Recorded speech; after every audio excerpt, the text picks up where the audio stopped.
Humans have a peculiar reputation throughout the galaxy for being utterly bonkers when it comes to caring for perilous creatures. Let me recount the day this particular human eccentricity rescued an entire space station, dismantled a smuggling operation, and somehow resulted in my promotion to head of interspecies childcare, a legitimate position apparently. I'm Captain Jack Roundhouse, Jackie to my friends, which surprisingly includes a significant portion of the galaxy's dangerous predator species. My current assignment is Human Diplomatic Liaison on Space Station Omega 7, where I maintain peace among 17 sapient species and ensure no one becomes lunch during trade negotiations. It's akin to being a kindergarten teacher, except the kids are ambassadors with the power to decide whether or not to obliterate your planet. It started like any other Tuesday. We still call it Tuesday in space, because humans are persistent like that. When station security contacted me with the kind of message that makes you wish you'd feigned illness. Captain Roundhouse, we have a situation at Docking Bay 3. The, Nexus Predators are here. If you've never encountered a Nexus Predator, imagine a velociraptor mated with a tiger and their offspring grew up to bench press a rhinoceros. They stand 9 feet tall, are covered in armored scales, and possess enough teeth to make a great white shark feel inadequate. Surprisingly, they're also among the most advanced civilizations in the galaxy. Being an apex predator grants ample free time for developing advanced physics when survival isn't a constant concern. Please tell me they're not hungry, I said, already hurrying towards Docking Bay 3. The security officer's nervous laughter did little to reassure me. They say they need to speak with you specifically. Something about cubs. I stopped abruptly, causing a startled glowworm to slither into a wall to avoid me. Sorry, Gary, I called to the embarrassed slug-like alien before turning back to my comm. Did you say cubs? As in baby Nexus predators? As in multiple mini versions of the galaxy's most efficient killing machines? Affirmative. 3 of them. And Captain, they're requesting human assistance. The docking bay doors hissed open, revealing a scene that would induce nightmares in most species. 2 adult Nexus predators, their scales shimmering with the distinct obsidian rainbow pattern that resembles oil slicks with teeth, flanked 3 smaller versions of themselves. The cubs were about the size of adult tigers, which was somehow both less and more terrifying than I'd anticipated. Ambassador Kirk, the larger of the adults, clicked her secondary jaw in what I knew to be their equivalent of a polite greeting. Captain Roundhouse, we require your species' unique services. Behind them, various alien species pressed against the observation windows, likely placing bets on how quickly I'd be devoured. The cubs were already play-fighting, employing moves usually seen in professional wrestling matches, albeit with more teeth and actual lethal potential. Ambassador, I said, bowing slightly, because when something can consume you in a single bite, it pays to be courteous. What can humanity do for the Nexus Confederation today? Kirk's mate, whose name I couldn't pronounce without risking a tongue injury, stepped forward. We have an emergency summit regarding the Relian trade dispute. All Nexus representatives are required. We need... There was a pause as the translation matrix searched for the right words. A babysitter.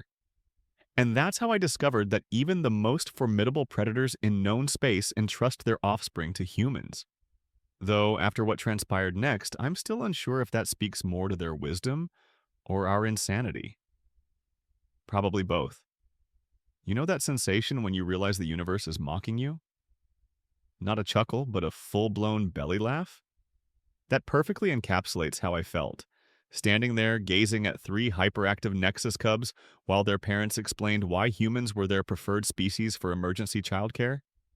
Your kind has a remarkable history of nurturing dangerous offspring, Kirk explained, while one of the cubs, the one they called Kevin, because even Nexus predators have a peculiar sense of humor, attempted to scale the docking bay's carbon fiber support beam. We have studied the historical records. I knew exactly what she meant. Humanity's reputation as universal babysitters began about 30 years prior, when a Drachnid queen had an emergency diplomatic meeting during hatching season. The only available help was a human zoologist who'd spent his career rehabilitating Kodo dragons. The man managed to keep 40 baby drachnids alive and content for 3 days, armed with nothing but a spray bottle, some laser pointers, and boundless patience. Besides, Kirk's mate added, observing as I gently coaxed Kevin down, using the universal language of bribery Nexus cubs, it turns out are obsessed with synthesized salmon. Your species possesses that peculiar trait of treating all young as if they were your own. You mean we're suckers for anything baby-shaped? I muttered, catching click-click and snap-snap before they could initiate a game of who can headbutt the atmospheric regulator harder. The station AI chose that moment to remind everyone of my dubious qualifications. Attention all species, according to station records, Captain Roundhouse has previously provided emergency care for 17 Venusian acid spitters, 1 clutch of magnetar worms, 4 quantum pythons, and 1 particularly irate house cat. I winced. That cat was undoubtedly the worst.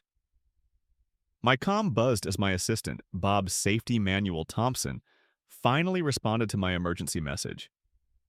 Bob earned his nickname by actually reading and memorizing every safety protocol ever written for the station, which, given our current predicament, might prove useful.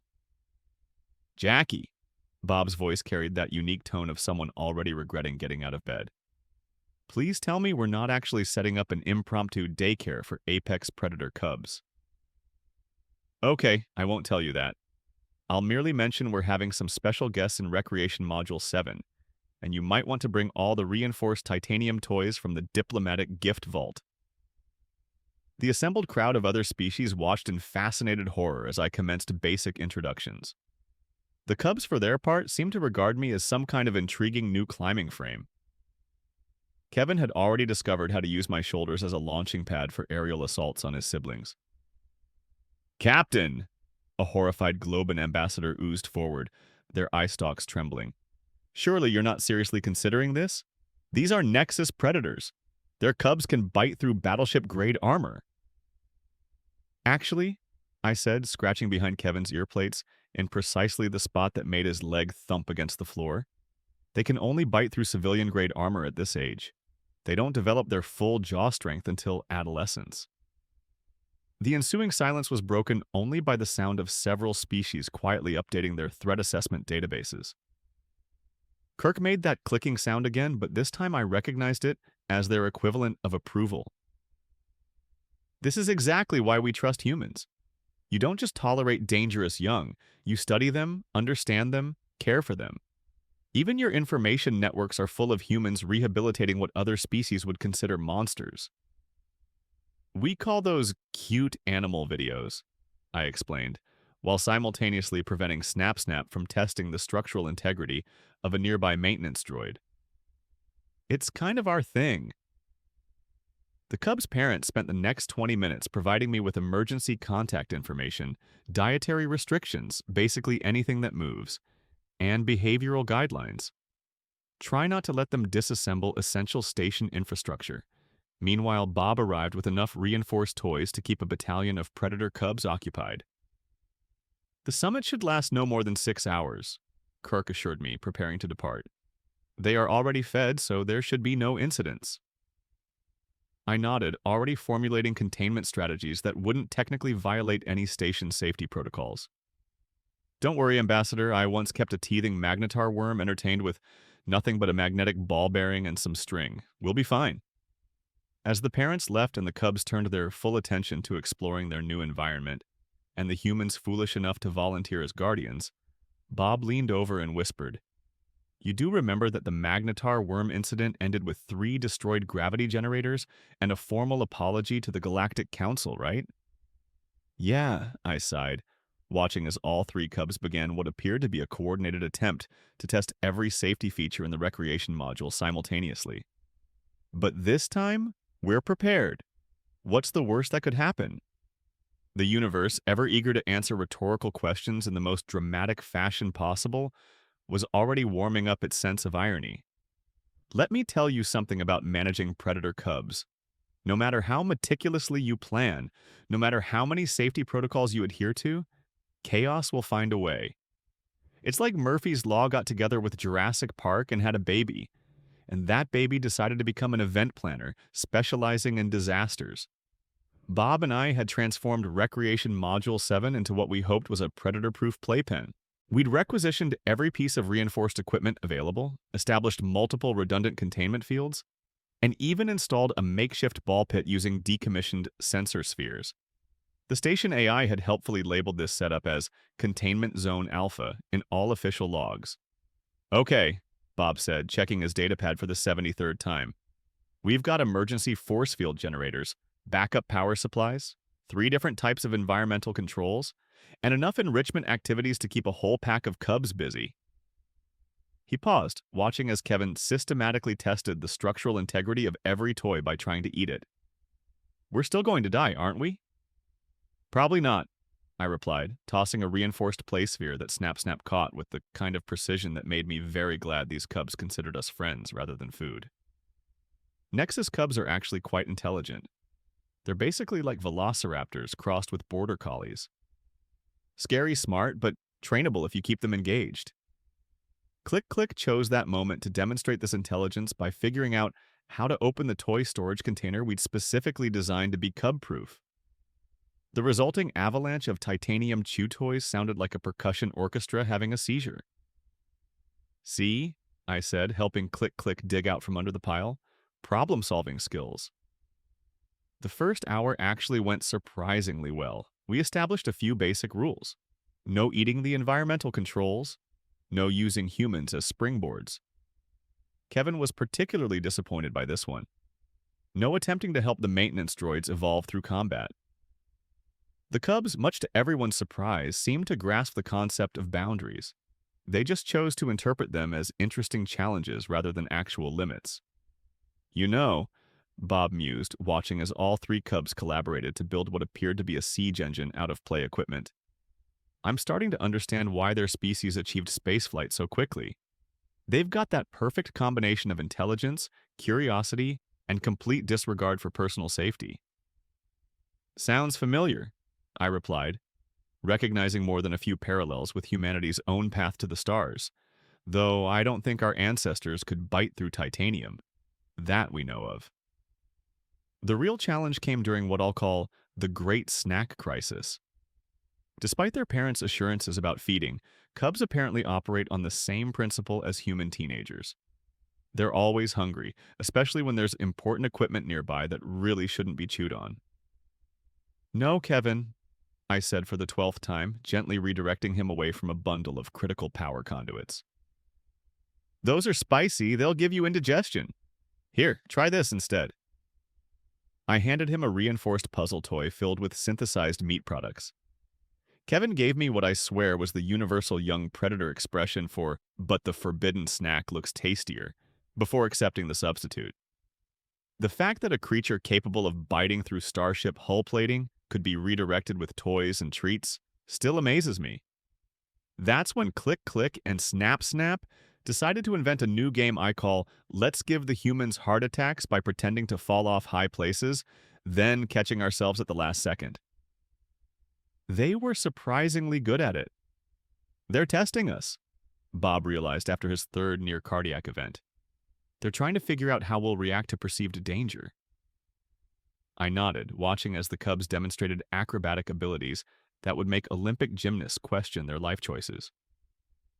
It's actually pretty standard behavior for social predator species. They're learning how their temporary caregivers handle stress.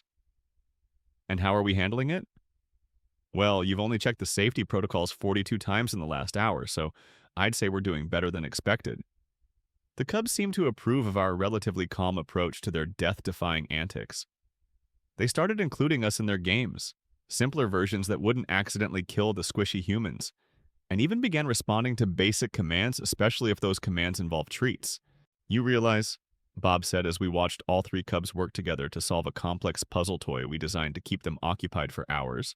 They solved it in 20 minutes. That if anyone back on Earth could see us right now, playing catch with baby aliens that could theoretically eat us, they'd think we're completely insane. Probably, I agreed, tossing another toy for Click Click to catch. But then again, humans domesticated wolves by basically doing exactly this.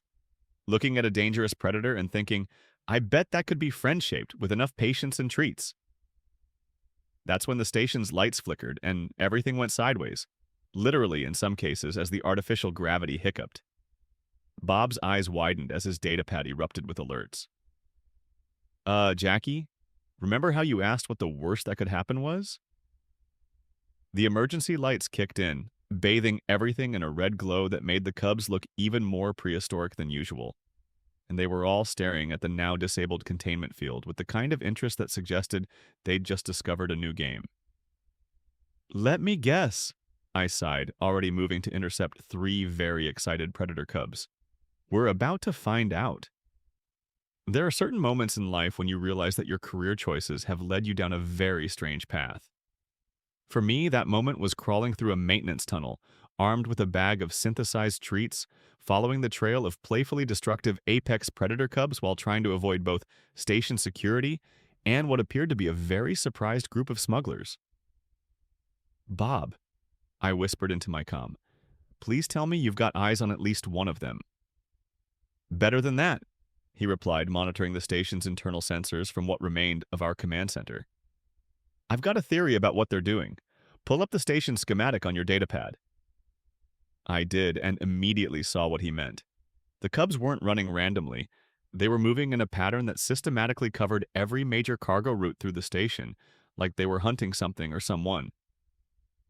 They're tracking a scent, I realized. The power fluctuation wasn't an accident, was it? Given that it perfectly coincided with a scheduled cargo transfer in Bay 12, not likely. The cubs must have picked up on something we missed. A series of crashes and alarmed shouts echoed from somewhere ahead of me, followed by the distinctive sound of Nexus cubs playing their favorite game. Chase the interesting thing until it stops moving. I rounded a corner just in time to see 3 very frightened individuals in maintenance uniforms, trying to figure out how to escape from a dead end while 3 very enthusiastic predator cubs blocked their exit. Kevin, bless his predatory little heart, was doing that head tilt thing that all young hunters do when they're trying to figure out if something is prey, toy, or friend. Don't move, one of the smugglers whispered to his companions. Their vision is based on movement. I couldn't help myself. Actually, their vision is based on highly advanced optical organs that can process information faster than our best quantum computers. They're not moving because they're waiting to see what I want them to do. The smugglers spun around, which was exactly the wrong move. Click Click and Snap Snap immediately pounced, herding them back into their corner with the kind of coordinated teamwork that would make a wolf pack proud. So, I said, trying to sound more confident than I felt, want to explain why you needed to disable station power during a diplomatic summit? And maybe what's in those cases you're trying very hard to hide? This is none of your business, the lead smuggler growled, reaching slowly for something in his pocket. Just call off your monsters and walk away. Kevin, apparently offended by either the monster comment or the threatening movement, chose that moment to demonstrate why Nexus Predators are considered the galaxy's apex predators. He didn't attack. He simply bit through the smuggler's pocket, removing both the weapon and a significant portion of the uniform in one precise motion. Fun fact about Nexus cubs, I commented as the weapon clattered to the floor. They're actually more controlled than adults. An adult would have just eaten the whole arm. The smugglers, finally displaying something resembling wisdom, raised their hands in surrender. Okay, it's just some prohibited tech. We were hired to disrupt the summit. No one was supposed to get hurt. I activated my comm unit. Security? Yeah, we're going to need a team in Maintenance Tunnel 14C. And bring treats. The good ones. These cubs just earned them. While we waited for security to arrive, I watched in amazement as the cubs maintained their guard positions with perfect discipline. They'd seamlessly switched from playful youngsters to efficient predators and back again, proving exactly why their species had evolved to rule their corner of the galaxy. I don't suppose, the smuggler said hopefully, that this could stay between us. We could make it worth your while. Click Click responded with a growl that needed no translation. Yeah, that's what I thought. The smuggler sighed. Bob's voice crackled over the comm. Security is almost there? How are our little law enforcement officers doing? I looked at the cubs who had started playing Who Can Look More Intimidating while still keeping the smugglers contained.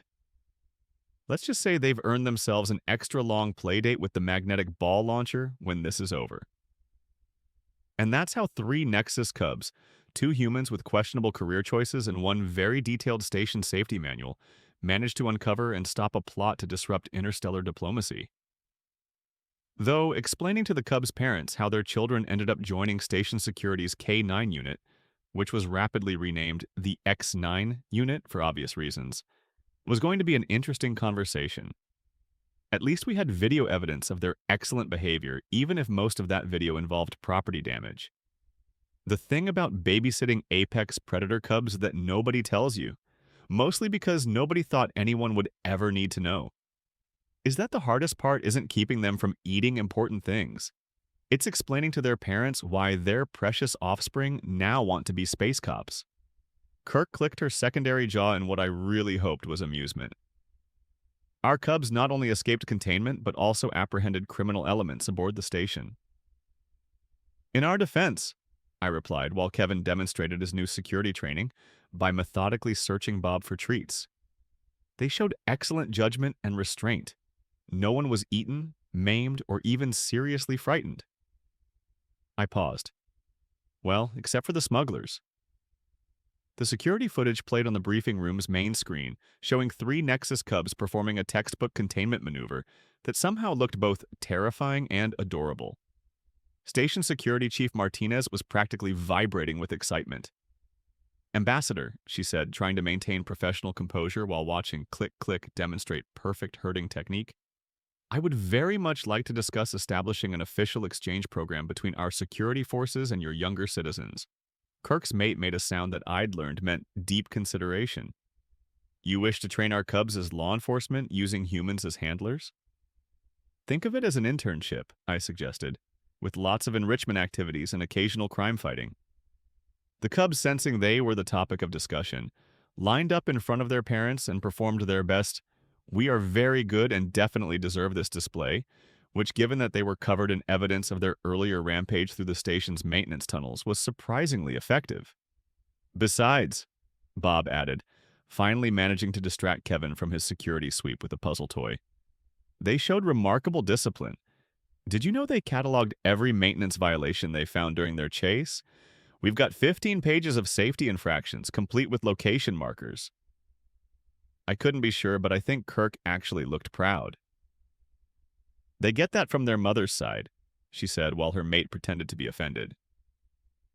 That's when Station Director Chen walked in, took one look at three predator cubs demonstrating their new patrol techniques, and visibly reconsidered every life choice that had led to this moment. "Captain Roundhouse," she said with the kind of calm that comes from accepting that the universe is fundamentally absurd. "I have 17 different species demanding we establish a permanent childcare facility for their more energetic offspring. Apparently, word of today's events has spread." "In our defense," Bob started, but I cut him off. No, this is actually perfect." I turned to Kirk. "Ambassador, remember how you mentioned that humans have a unique approach to caring for dangerous young? The videos of your people rehabilitating large predators?" "Yes." "What if we formalize that? Not just security training, but a full educational and care program. Humans are already known across the galaxy for our ability to handle dangerous creatures. Why not make it official?" The station director's eye twitched slightly. "You want to turn Omega-7 into an interstellar daycare?" "An elite educational facility," I corrected, "specializing in the care and development of high-risk Xeno youth, with optional security training." The cubs, demonstrating either perfect timing or disturbing ability to understand political negotiations, chose that moment to perform a flawless synchronized demonstration of their new patrol formation. Even the station director had to admit it was impressive. "The diplomatic advantages would be significant," Kirk mused. "Many species would value such a service." "And," I added, "it would give humanity a unique role in the galactic community, one that plays to our strengths of being simultaneously nurturing and completely insane." 2 hours, 7 diplomatic calls, and one hastily drafted treaty later, Space Station Omega-7 became home to the Galactic Institute for Advanced Juvenile Development, or as the staff immediately started calling it, the Extreme Cubs Daycare. The smugglers, currently enjoying the hospitality of station security, were reportedly very supportive of the idea, especially after learning that their former captors would be regular visitors to the security department. You know, Bob said as we watched the cubs give their parents a detailed tour of their future training grounds, most species would see this as completely crazy. Taking in the galaxy's most dangerous youngsters, teaching them, playing with them. Yeah, I agreed, scratching Kevin behind his ear plates one last time before his departure. But that's kind of humanity's thing, isn't it? Looking at something terrifying and thinking, I can work with this. The Cubs had to leave with their parents, but not before making us promise to have their training program ready when they returned. As they walked away, Click Click turned and made the specific head tilt that Nexus Predators used to mark someone as part of their extended pack. Station Director Chen, watching this display, sighed heavily. I'm going to need you to write up a lot of new safety protocols. Bob grinned, pulling out his datapad. Already started. Section 1, what to do when the Cubs inevitably figure out how to open their containment fields again. And that's how humanity found its niche in the galactic community. Not through superior technology or military might or even diplomatic finesse, but through our absolutely batshit crazy ability to look at the most dangerous creatures in the universe and say, who's a good boy? You are. Yes, you are. The funny thing is, it works every time. Even the Nexus Predators had to admit that was pretty impressive, though they did suggest we work on our baby-proofing techniques. Fair enough. There's always room for improvement when you're running the galaxy's most extreme daycare service. End of report. This is Captain Jack Roundhouse signing off to go design enrichment activities for next week's class of Magnetar worm hatchlings, and yes, this time we've reinforced the gravity generators, probably enough.